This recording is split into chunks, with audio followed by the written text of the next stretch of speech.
Where are we going? Welcome to February 22nd Warren County Tourism Board meeting. We will open the meeting, approve the motion of January 25th, 2019 meeting. I get a motion, Mr. Frazier, Mr. Wild. Comments, all in favor? Aye. Opposed? All right, we'll move right into the motion. Joanne, go ahead. Thank you. Good morning. I have just one action item on the agenda, and that is to request a credit card that would be able to be used exclusively by the tourism department. I've spoken with some of my committee ahead of time. We currently use a county credit card, and we have a $5,000 a month limit on that. And we find that increasingly we're placing some of our digital and social media advertising in the office online, and you have to pay by credit card. So if we hit that $5,000 limit, which is pretty easy to do, then that's a problem. So we have been able to ask Ad Workshop perhaps to place some of the ads for us, but we would like to be able to do that ourselves. And additionally, the card would be, let's say if Tanya or I were going to travel, the card would be exclusively for our use in our department. It would still be in Amanda Allen's name. We still have to go through all of the approval processes and get credit card authorization and submit receipts. So none of that is any different than any other credit card use, except that this would be for use just by our department. I'll move that. All right. I'll second. All right, Mr. Frazier. Any questions? And this will be referred to finance too, so. Any questions? All in favor? Aye. Opposed? All right. We'll move on. Thank you. So I don't have too much of an update today. We updated last meeting. The one piece that is on the table today is the Adirondack Regional Guide. It's just 8 pages. The purpose of this initially was that it could be distributed at the Adirondack Welcome Center because the state will only allow 2 pieces of collateral. One would be the New York State Travel Guide, and the other would be an Adirondacks piece. And since the Adirondacks did not have one, they worked on this, and actually Ad Workshop prepared this and printed it, and it's now for distribution at the Welcome Center. You know, we might also use it in a media kit or PR kit or at some shows, but primarily distribution would be at the Welcome Center. So I had mentioned that before. We contribute dollars to ARTC through our matching funds agreement, and some of that would have been used to produce this piece. So aside from that, I did want to introduce a handful of folks that are here today from Advertisers Workshop.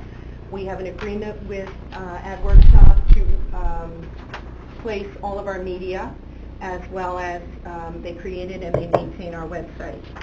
So I have 4 folks with us today. Tim Kelleher, this is the first time Tim has been with us. But I think the gals have been here before, Shelley, Christy, and Amanda. So we do have a PowerPoint presentation. They can show you some of the work that they've done. You've heard from me from month to month about you know, some of the placements and the success, but I'd like you to hear it from them, and if you have any questions, then please feel free to ask.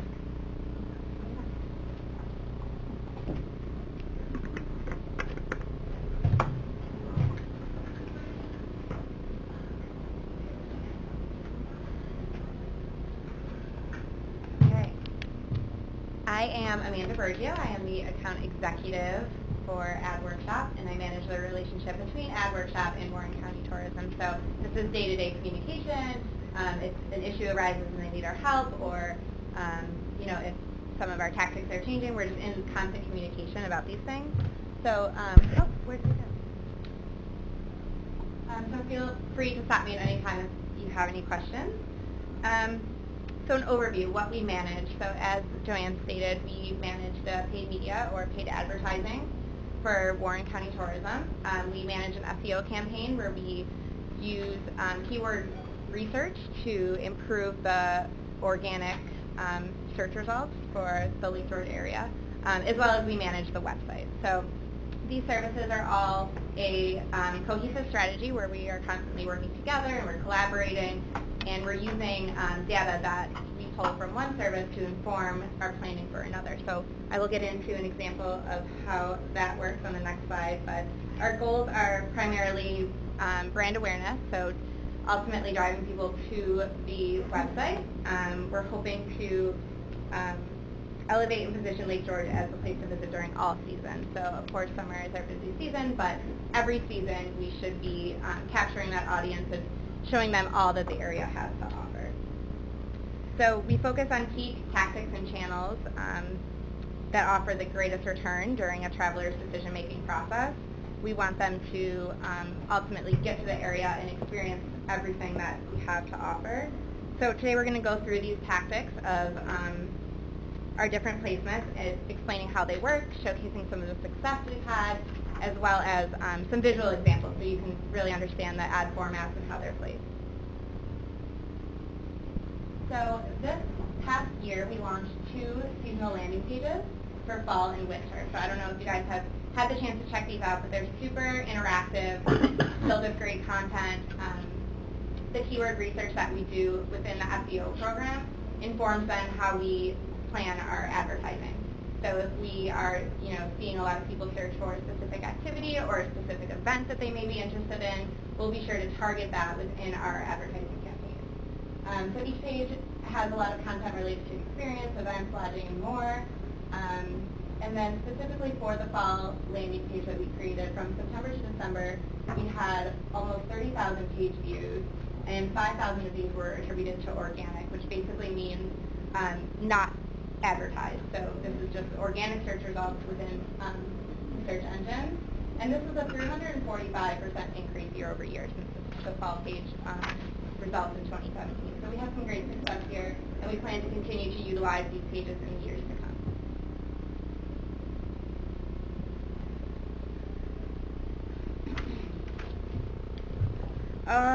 Hi, my name is Christy Myhill. I'm the Senior Media Planner and Buyer for Ad Workshop. I've been there for 13 years and have gotten to know Joanne and Peter and the Lake George area very well. I travel down here with my girls, and I've placed your advertising for years, and I love it. So as Amanda said, we're going to focus, this year we really want to put a focus on key tactics that really, really work and drive results. Traffic to the website. One of these tactics is native advertising.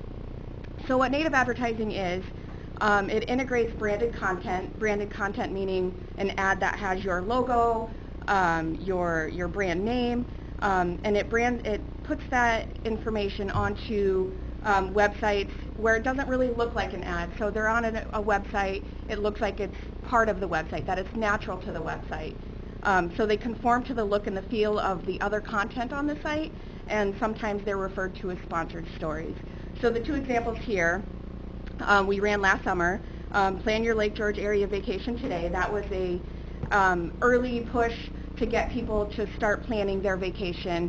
We started that, I think, in early May last year, and that particular ad had over 2 million impressions and a 0.71% click-through rate, which is 145% above average for a standard native campaign.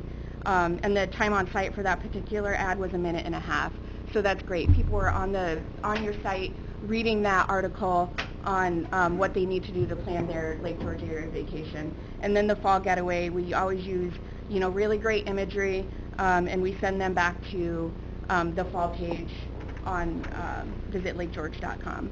These ads can appear on websites like NewYorkTimes.com, FoodNetwork.com, Weather.com, depending on the content of the page or the user that's using it. Another tactic that's been really successful is Facebook. So it continues to be a top tactic for advertising across all industries, and is the #1 social media site for pre-trip planning for visitors to Warren County. Likes campaigns have been really effective for the Lake George area. We've been running them for, I think, 3 or 4 years now, and they've delivered over 243,000 new followers to the Visit Lake George area page on Facebook. And the example on here is just one of the ads we ran last summer. for the likes campaign, and that garnered over 41,000 additional likes or follows to the page.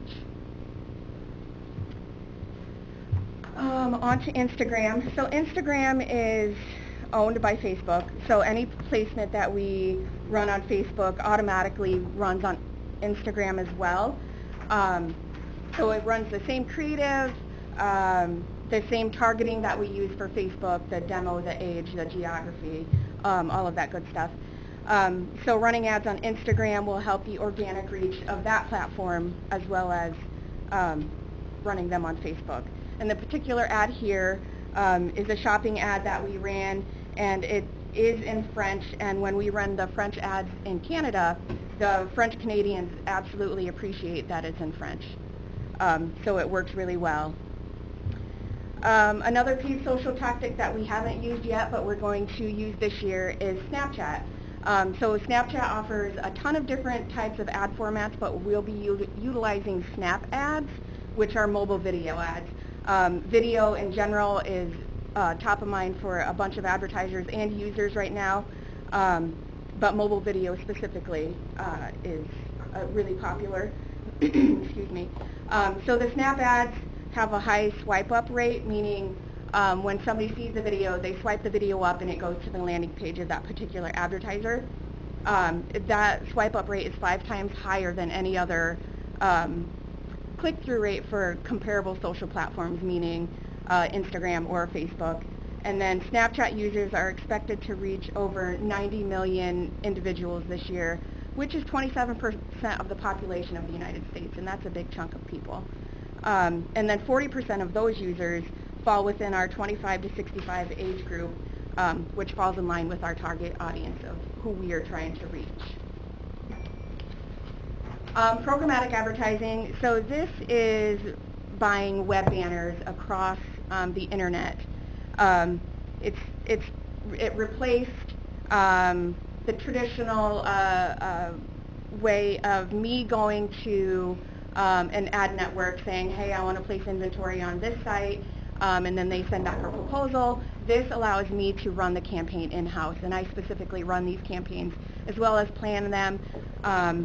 So it allows us to optimize the campaigns in real time. So if we can see that something's not performing like we want it to, we go into the platform, make a change, and it automatically makes that change.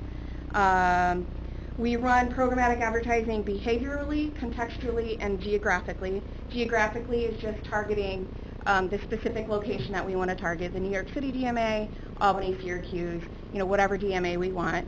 Behavioral targeting is based off of demographics, household income, age, your interests, and contextual targeting is based on the content of the site or the page that a user is on.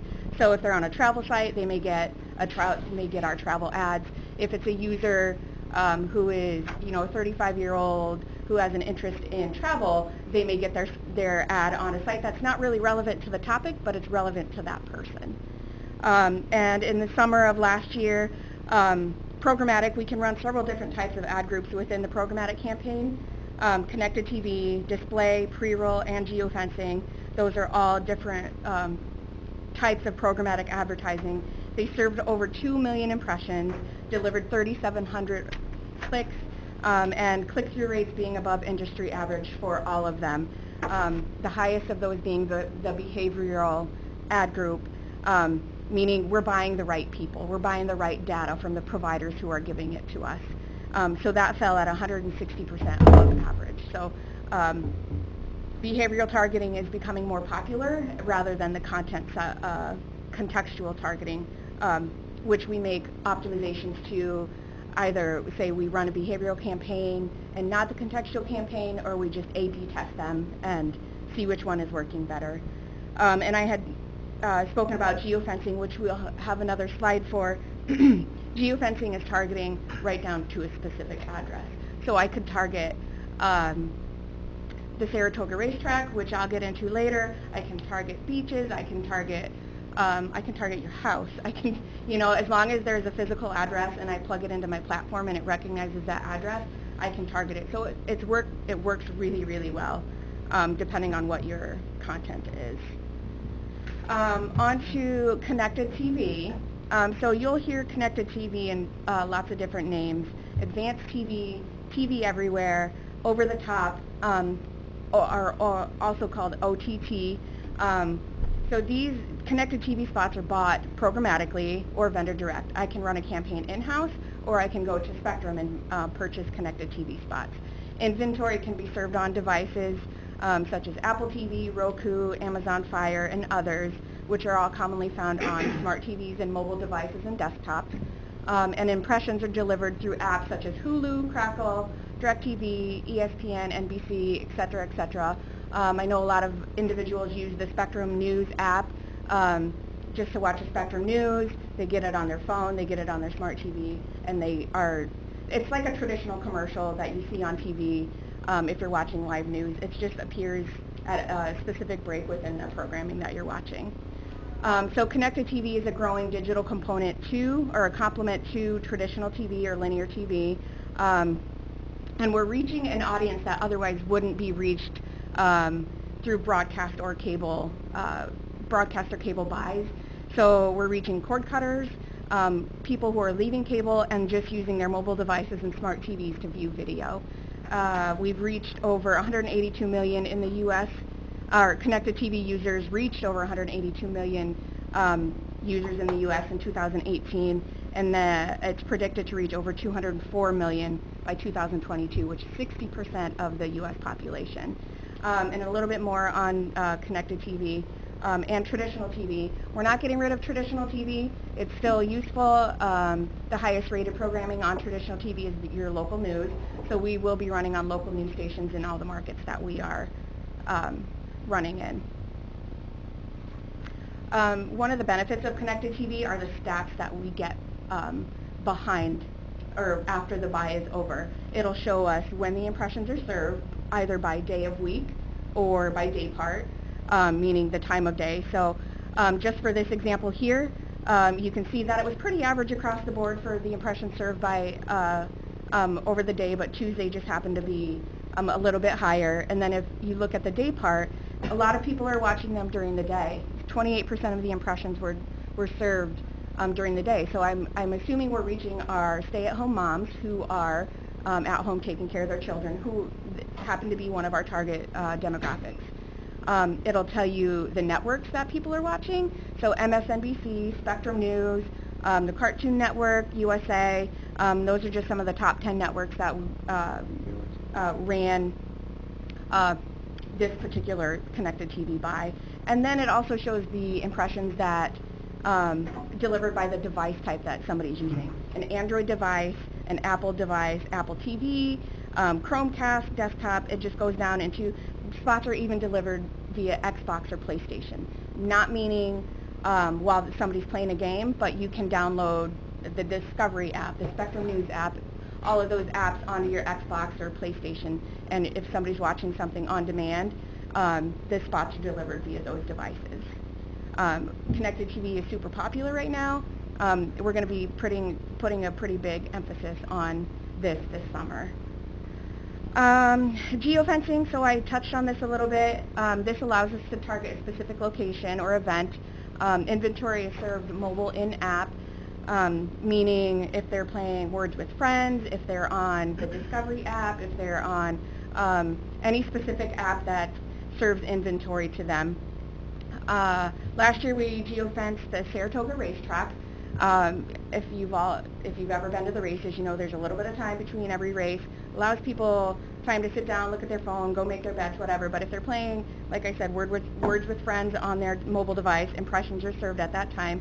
And the campaign last year served over 333,000 impressions with 543 clicks and a click-through rate that was 60% above average for a standard geofencing campaign.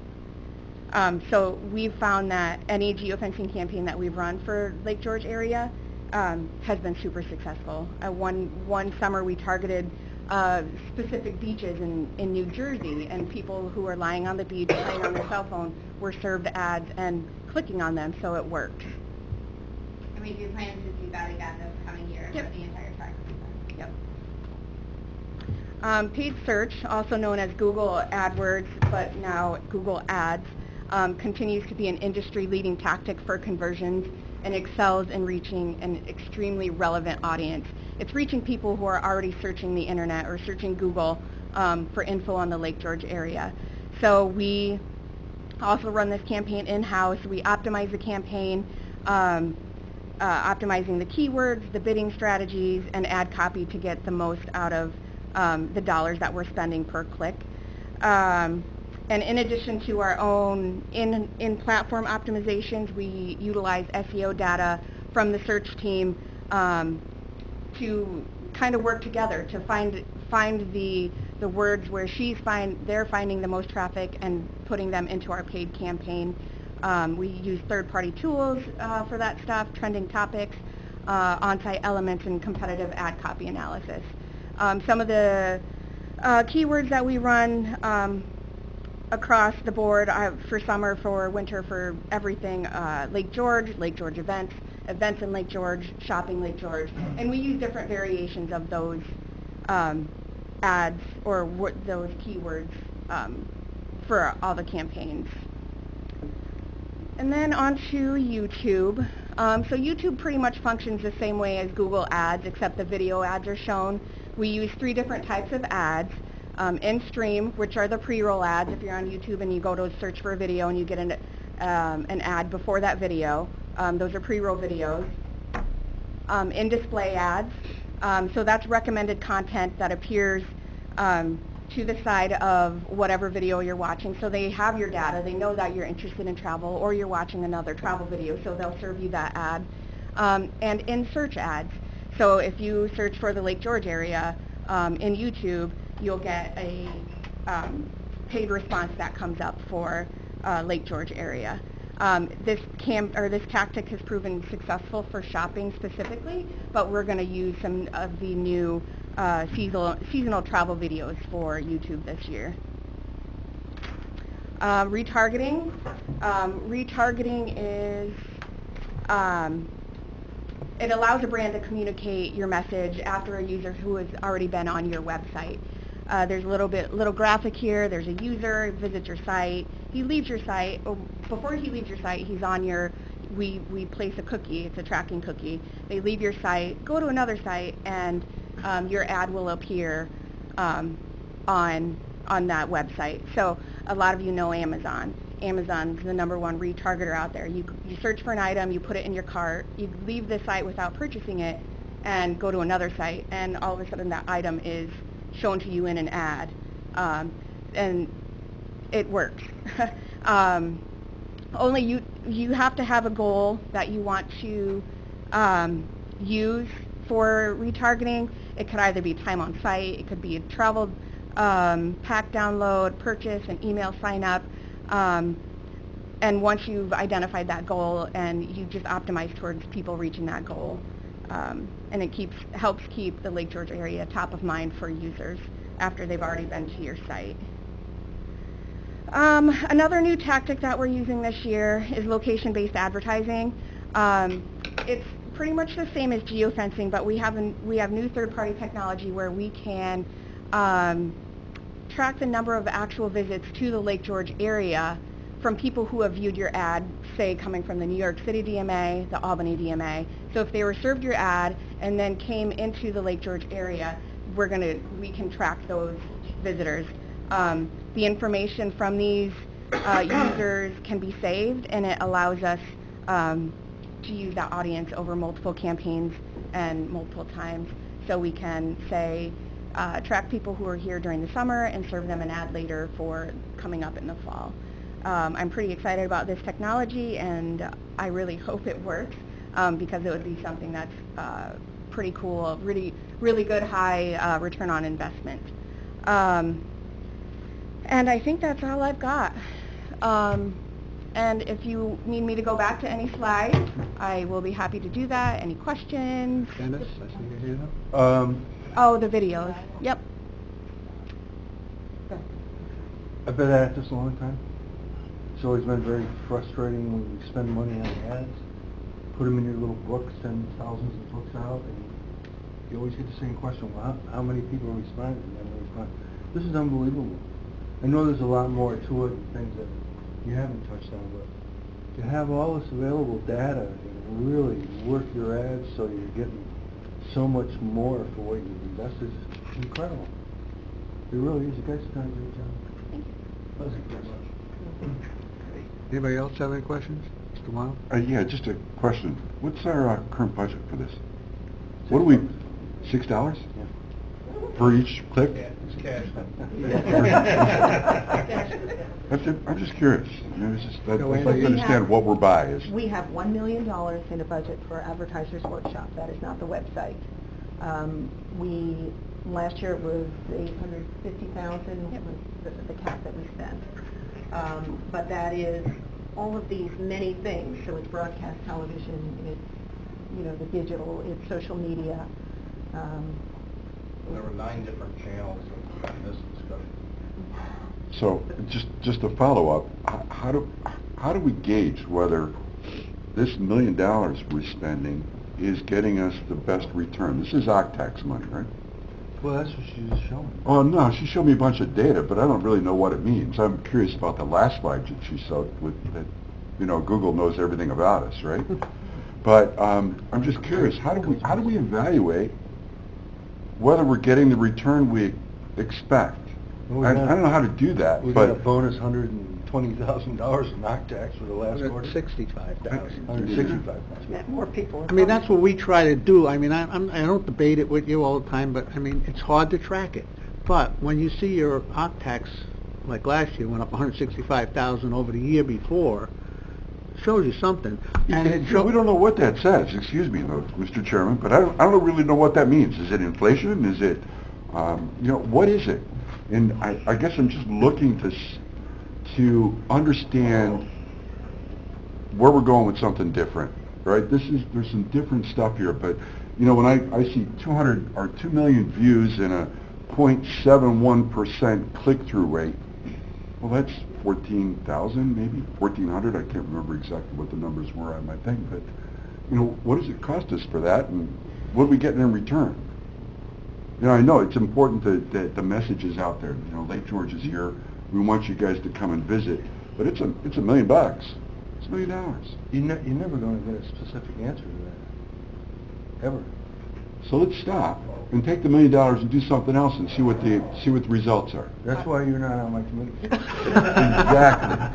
Exactly. It won't be. Yeah, but I mean, I'm not debating it with you, and I'm tired of debating it, but, I gave you a report. One of the hotels said they took in $135,000 in Octax, but they brought in $3.3 million in sales for themselves. That's how we gauge it. If they weren't getting the $3.3 million in sales, they couldn't give you the $135,000 in Octax. I mean, how else can the sales tax revenue is up millions. I mean, I'll give you a report of the last 5 years. It's going $1 million a year more sales tax and $100,000 a year in occupancy tax. That has, to me, is telling me something's being done right. Something. What is that something? Advertising and it's and promoting. Rooms.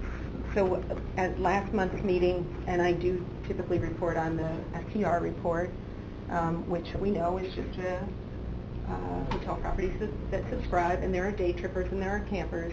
But last year, 2018, was the first year we've been over 1 million rooms sold. So, without getting any percentages or dollars collected because maybe the room rates are up or down, it's 1 million rooms sold. That was through STR, or was it projection of what? No, it was who didn't actual. participate with STR? Did we add anybody that? Not everybody participates with STR. Correct. That was only STR. So in addition to that, there are properties that don't subscribe. There are campgrounds. There are day trippers. There are Airbnbs, and we'll have Airbnb data this year. Mr. Chairman, I'm just asking the question. No, I don't understand I'm fine. this We're not stuff. debating This is it. like magic, my point right? is, what if we stopped advertising for 1 year? I mean, that's the only way you're going to figure out what happens. It'd be a disaster. That's my point. But if we stopped advertising for 1 year, Do it after you're done. it would answer your question. But we can't gamble on that. I was being dramatic, right, to say cut it back, but let's take 10% out. What's the difference? What do we do then? We never ask these questions. We just keep on going with the same old thing, and We let's always just ask keep on this question, going. though. There's no specific answer. The Kathy Flack Munsels of the world will tell you when you're doing a poor job. And every one of them will tell you why. Yes, sir. So if you like, I'll transfer the policy. Thank you, Mr. Chairman.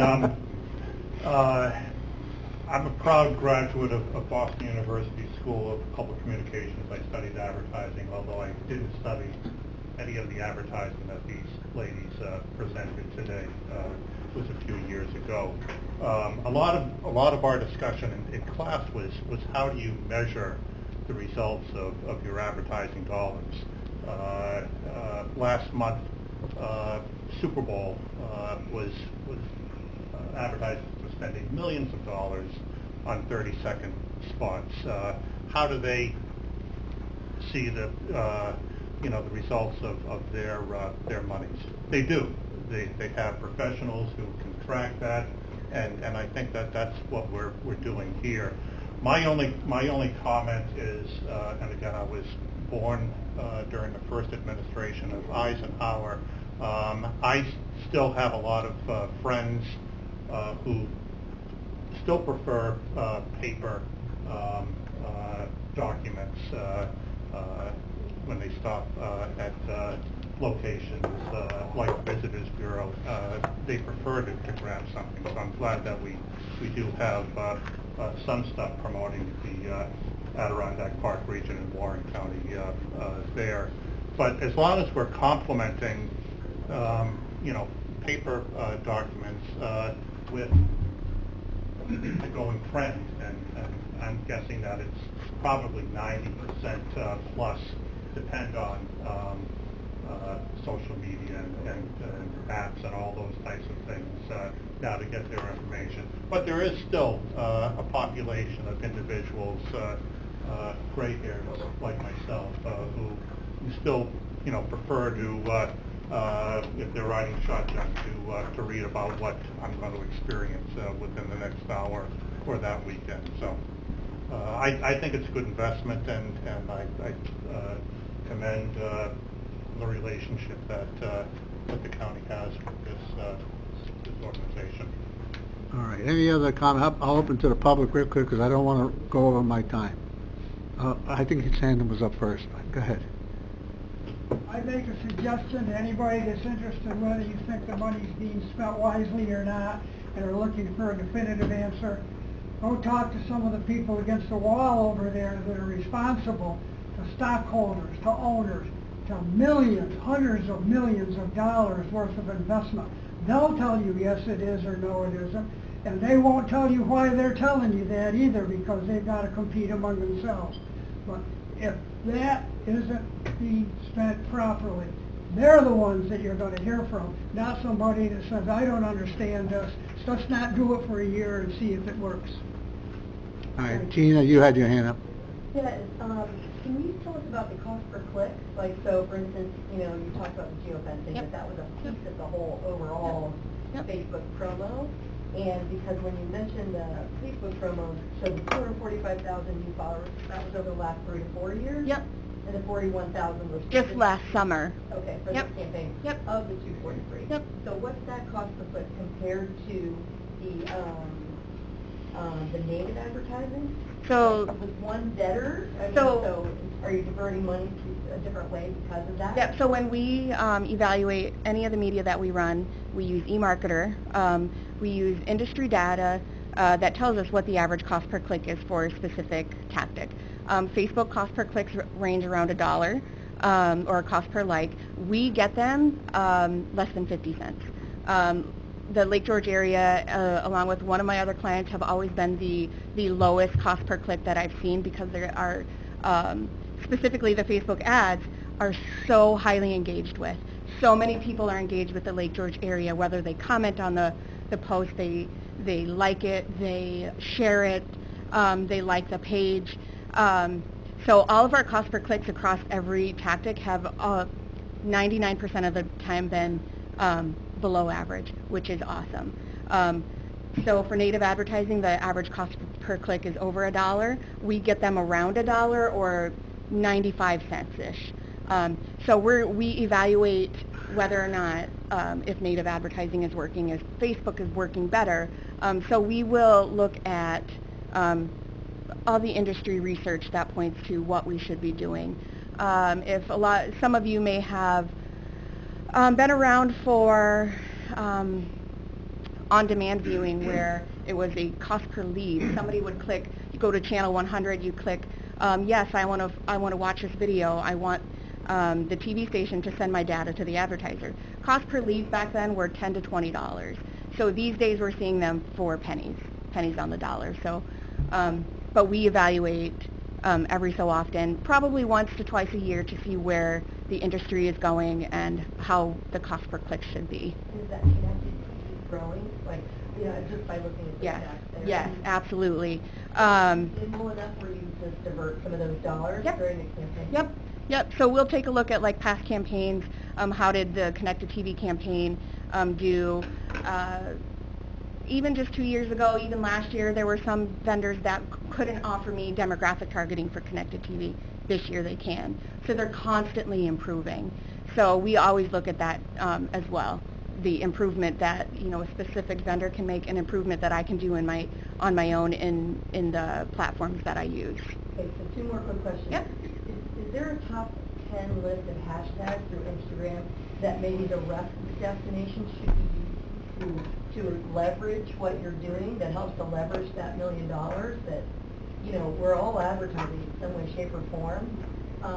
We can that would be create, helpful. yep, we That can would be create great. hashtags. Maybe there's some that are already there, that are already working, that Yep. we just... Yep. Yep.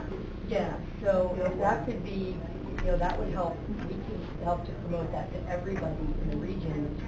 Then we're all feeding those same areas Yep. that are driving traffic, that people are looking at. Yep. So that'd be helpful. And then the last thing is, so as the Convention and Visitors Bureau portion of this, we are, per our contract, we're diverting people to the website, but our branding, as the brand, the first thing that you said is you're responsible for branding. All we're using is a logo. So, it would be good to know that we're on the right track, what we put in our marketing plan, so that, because we are driving traffic here. Joanne just sent me results, but, there's pieces of that website we talked about we still need to update, because we're driving traffic there from the meetings and conventions piece, because that's still, it's a subset of all of the other branding. So we just want to make sure that we're on the right track. Yep. So that, good, strong, and healthy, and, all of that. So we'll have that conversation later, but just for you to be thinking about that. Yeah, there are definitely some synergies. We can move back. One of the other things, if I might just highlight, Christy and her team lives this so much, but I just want everybody in this room to understand that all across all these different tactics, this is dynamic throughout the seasons, throughout the year, right? They're looking and evaluating performance on the placements against another placement. They're looking and evaluating the performance about how, when Christy glosses over it, because she lives in that world so deeply. But A/B testing, we'll have 2 different paid media pieces up there. If one performs better than the other, we switch over to the other one. If one of the tactics is underperforming, we're looking at what's falling off, where the dynamic or where the interaction is not coming, and we'll change the imagery, we'll change the demographic, we'll change the placements. If we're seeing something's falling off in Facebook, we'll push it to video. So, in answer to your question, so we're constantly monitoring for you, and your performance numbers against industries are off the chart. Your performance numbers against many of our clients, part of it is due because of your assets. The other part we like to think is the extra effort and love that we give that $1 million. But it is really, really, really dynamic. And it's not, we don't just set this and forget it and then collect our 3% through the course of the year. It's constantly being managed, and there's a tremendous amount of hours in there every week, every day, adjusting that tactic so that you as a group and as an area are getting your highest ROI. I as a business owner, you as a business owner, that's what we're looking at. I can't stand in front of any one of you unless I'm assured that we're returning the highest ROI. Some of it's dynamic, some of it's just brand awareness. Google is changing constantly, and our teams and Shelley are constantly trying to stay par with Google. It's really difficult. We're not ahead of Google, right? But we're constantly looking and running your algorithms and seeing where we can change our tactics and change and increase your brand awareness.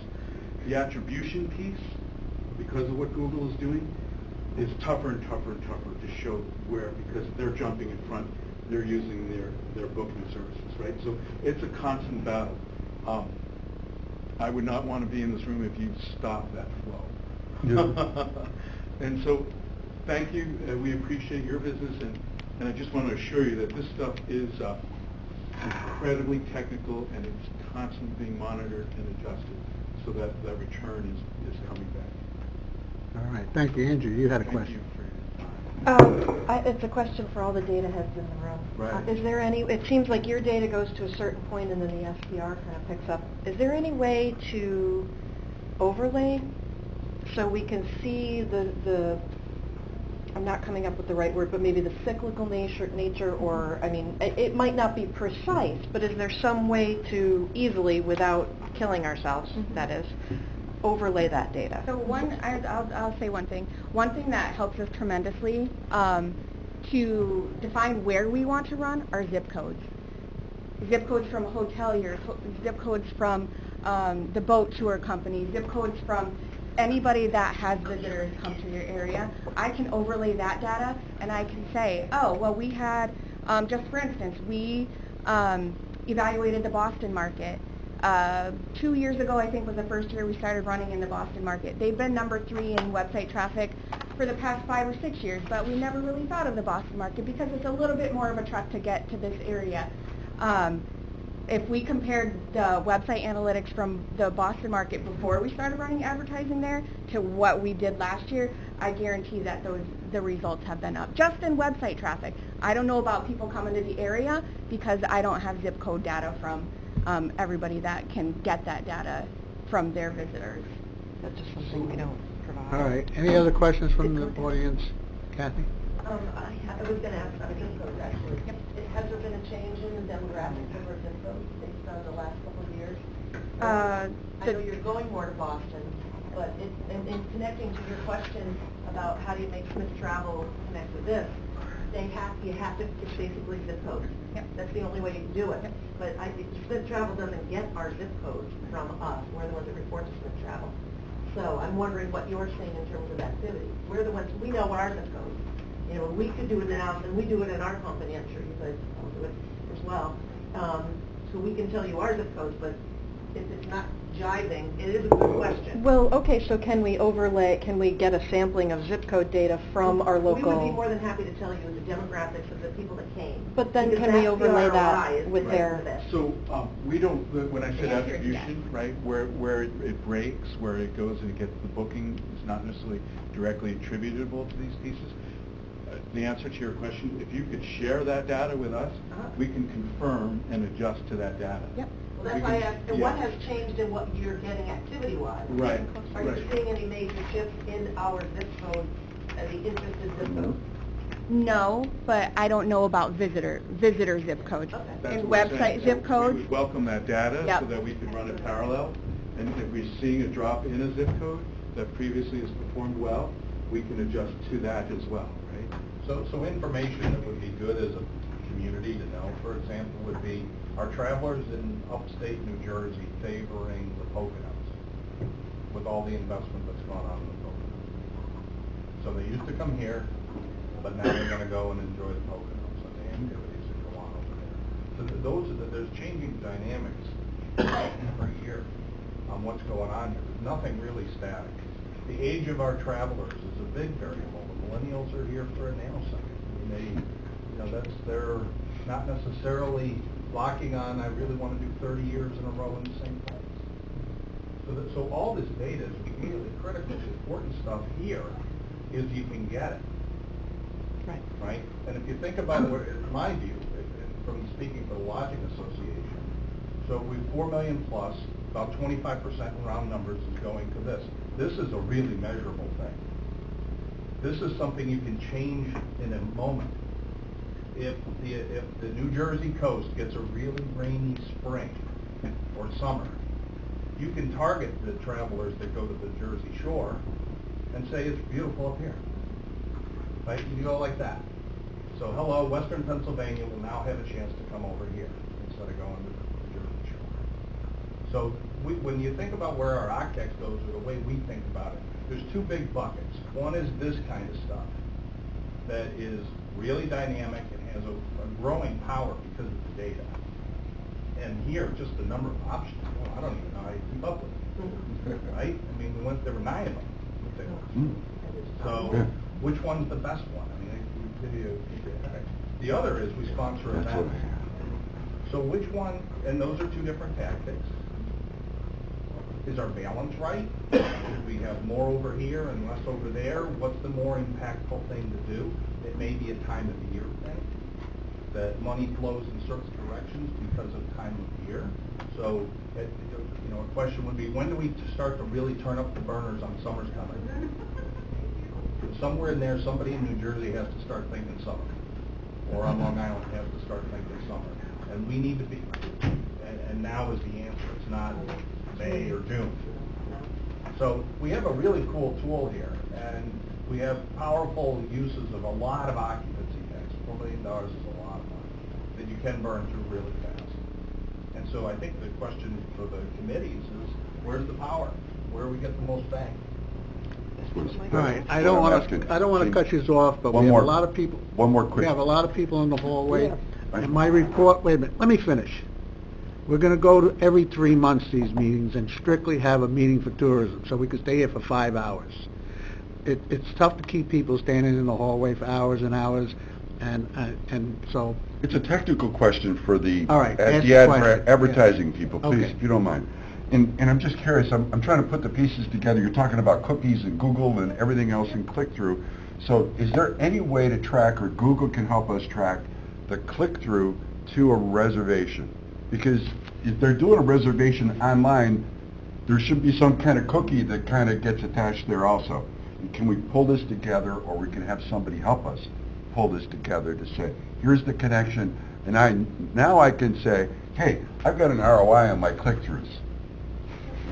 So I don't know if the answer's there, but maybe you guys can do a little It's a research. reservation system. So if each hotel has their own reservation system, I can't track those unless you give me that data, unless you give me your website analytics.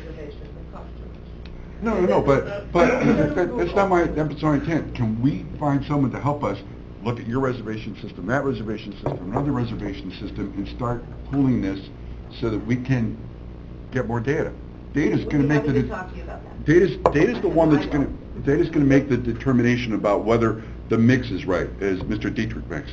Are we doing the right thing with advertising, or is it events? Can't make that decision without data.